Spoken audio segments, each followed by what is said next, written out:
കൊടുവള്ളി നിയമസഭാ മണ്ഡലത്തിൽ LDF സ്ഥാനാർത്ഥിയായിട്ടുള്ള സലീം മടവൂരാണ് നമ്മളോടൊപ്പം ഉള്ളത്. കൊടുവള്ളിയുടെ ഒരു ചരിത്രം പരിശോധിക്കുകയാണെങ്കിൽ 2006, 2016 എനിക്ക് തോന്നുന്നു ഇടതുപക്ഷത്തെ പിന്തുണച്ചത് ആ ഒരു സമയത്താണ്. അപ്പോൾ തന്നെ രാഷ്ട്രീയമായ ചില സമവാക്യങ്ങളിലെ ഉണ്ടായ വ്യത്യാസം അതൊക്കെയാണ് LDFനെ പിന്തുണച്ചത്.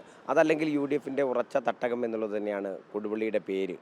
എങ്ങനെയാണ് കൊടുവള്ളിയിലെ മത്സരത്തെ നോക്കി? ആദ്യം പറഞ്ഞത് പൂർത്തീകരിച്ചില്ല. 2006 LDF PT റഹീം, 2016 ശ്രീ കാരാട്ട് റസാക്ക് LDF. ഇനി അത് പൂർത്തിയാകുമ്പോൾ 2026 അതെൻ്റെ ഊഴാണെന്നാണ് ഞാൻ വിശ്വസിക്കുന്നത്. അപ്പോൾ സ്വാഭാവികമായിട്ടൊരു വിജയമാണ് ഞാൻ പ്രതീക്ഷിക്കുന്നത്. ഈ കൊടുവള്ളി നിയോജക മണ്ഡലത്തിൽ മൊത്തം ചരിത്രം എടുത്താൽ ഏറ്റവും കൂടുതൽ വികസനം ഉണ്ടാക്കിയ ഈ പ്രദേശത്തിന് ശ്രീ കാരാട്ട് റസാക്ക്. അതിന് മുമ്പ് റഹീം MLA ആയ സമയത്ത് കാര്യമായ വികസനം വന്നു. എന്നാൽ അതിനെയും മറികടന്നുകൊണ്ടുള്ള വലിയൊരു വികസനമാണ് ശ്രീ കാരാട്ട് റസാക്ക് ഈ നിയോജകമണ്ഡലത്തിൽ ഉണ്ടാക്കിയത്. സിറാജ് ബൈപ്പാസ് പദ്ധതി അദ്ദേഹം വലിയ ഫണ്ട് കൊണ്ടുവന്നു. എല്ലാം ആയിട്ടും ചില ആളുകൾ അത് മുടക്കി, അല്ലെങ്കിൽ പിന്നീടുള്ള ഈ MLA തുടർന്ന് വന്ന MLAയും ഭരണസമിതിയും മുനിസിപ്പാലിറ്റിയും ഒക്കെ തന്നെ ആ പദ്ധതി മുടക്കി. ആ മുടക്കിയതിൻ്റെ ഭാഗം അല്ലെങ്കിൽ അത് മുന്നോട്ട് കൊണ്ടുപോയില്ല. അതുകൊണ്ടാണ് ഇന്ന് കൊടുവള്ളി ഏറ്റവും വലിയ ദുരിതം. കച്ചവടമല്ല, കാരണം വാഹനം പാർക്ക് ചെയ്യാൻ കഴിയുന്നില്ല ഈ ട്രാഫിക് ജാമായിട്ട്. അപ്പോൾ ഇവിടുത്തെ കച്ചവടക്കാർക്ക് കച്ചവടമല്ല, തൊഴിലാളികൾക്ക് തൊഴിലില്ല, ടാക്സിക്കാർക്ക് വണ്ടി ഓടിക്കാൻ കഴിയില്ല, ഓട്ടോറിക്ഷക്കാർക്ക് പോലും എങ്ങോട്ടും പോകാൻ കഴിയുന്നില്ല. നാട്ടുകാരൻ എന്നുള്ള ഒരു പരിഗണന കൂടെ ഉണ്ടാവുമെന്ന് തോന്നുന്നു. എന്താണ് പൊതുവെ ജനങ്ങളുടെ ഒരു? എൻ്റെ വീട്ടിൽ ഞാൻ ഒരാളെയും ബെല്ലടിച്ച് കാത്തു നിർത്താറില്ല. എൻ്റെ വീട്ടിൽ ഒരാളും എന്നെ കാത്തിരുന്ന ഒരു സാഹചര്യമില്ല. പിന്നെ ഞാൻ എപ്പോഴും പറയാറുണ്ട്, കഴിഞ്ഞൊരു 10-20 വർഷമായിട്ട് ഞാൻ ഔദ്യോഗികപരവും മെഡിക്കൽ കോളേജിൻ്റെ വികസന സമിതി അംഗമാണ്.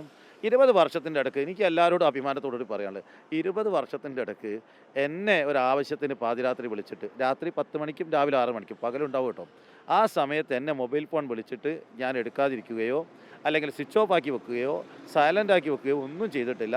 എല്ലാ കോളും എടുത്തിട്ടുണ്ട്, ഞാൻ ഇടപെട്ടിട്ടുണ്ട്, പോകേണ്ടത് പോയിട്ടുണ്ട്, വിളിക്കേണ്ടത് വിളിച്ചിട്ടുണ്ട്, സഹായം എത്തിക്കേണ്ടത് എത്തിച്ചിട്ടുണ്ട്. RJD ഒരു സീറ്റ് കൂടെ അധികം ചോദിച്ച ഒരു സാഹചര്യമൊക്കെ ഉണ്ടായിരുന്നു. 3 സീറ്റ് അധികം ചോദിച്ചിട്ടുണ്ട്. പക്ഷേ ആ ഒരു പരിഗണന കൂടെ ലഭിച്ചോ? അല്ല, അത് പിന്നെ മുന്നണിയിൽ തീരുമാനമാകാതെ പോയതാണ്. ഇപ്പോൾ ഞാൻ നാട്ടുകാരൻ എന്നുള്ള നിലയ്ക്ക് ഇവിടെ LDF ഒരു സ്വതന്ത്ര സ്ഥാനാർത്ഥിയാക്കിക്കൊണ്ട്, എൻ്റെ നിലപാടുകളൊന്നും സ്വതന്ത്രമാണ്. ആൾക്കാർ നിങ്ങൾ അല്ല, ഞാൻ എൻ്റെ വീട്ടിൽ എൻ്റെ തീരുമാനങ്ങൾ എടുക്കുമ്പോൾ രാഷ്ട്രീയം നോക്കാറില്ല, മതം നോക്കാറില്ല, ജാതി നോക്കാറില്ല. ഞാൻ എൻ്റെ ഇടതുപക്ഷക്കാരോ എൻ്റെ പാർട്ടിക്കാരേക്കാൾ കൂടുതൽ ഒരു പക്ഷേ ഞാൻ സഹായിച്ചത് എൻ്റെ എതിരാളി. എൻ്റെ കടുത്ത വിമർശനം, അതെന്നെ സംബന്ധിച്ച പ്രശ്നമല്ല, അത് അവൻ്റെ സ്വാതന്ത്ര്യമാണ്. രാഷ്ട്രീയ വിമർശനവും സോഷ്യൽ മീഡിയയിലെ വിമർശനം അവരുടെ സ്വാതന്ത്ര്യമായിട്ട് വകവെച്ച് കൊടുക്കുന്ന ഒരാളാണ് ഞാൻ. കൊടുവള്ളിയിൽ ഇനി വരണമെന്ന് വിചാരിക്കുന്ന ഒരു വികസനം, നമ്മൾ അടിസ്ഥാനപരമായ ഗതാഗതക്കുരുക്ക് പറഞ്ഞു. അടിയന്തരമായി സിറാജ് ബൈപ്പാസ് വരണം. അതേപോലെ വിദ്യാഭ്യാസ സ്ഥാപനങ്ങളൊക്കെ തന്നെ കൂടുതൽ ഇനി ഇടതുപക്ഷത്തിൻ്റെ പുതിയ കാഴ്ചപ്പാട്, അതേപോലെ തന്നെ പുതിയ ഹൈവേ വരാൻ വേണ്ടി സർക്കാരിൻ്റെ പദ്ധതിയുണ്ട്. അപ്പോൾ അതൊക്കെ നടക്കണമെങ്കിൽ ഒരു ലക്ഷ്യബോധമുള്ളൊരു ഗവൺമെൻറ് വരണം. അപ്പോൾ അതിന് അനുകൂലമായ ഒരു MLA ഈ കൊടുവള്ളിയിൽ നിന്ന് വന്നാൽ അത് ഗുണം ചെയ്യും. Okay, thank you. 2006, 2016, 2026 വീണ്ടും LDFൻ്റെതാകുമെന്നുള്ളത് തന്നെയാണ് സലീം മടവൂരിൻ്റെ ആത്മവിശ്വാസം. ക്യാമറാമാൻ സജി തറയിലിനൊപ്പം രാഗേഷ്, അമൃത ന്യൂസ്, കോഴിക്കോട്.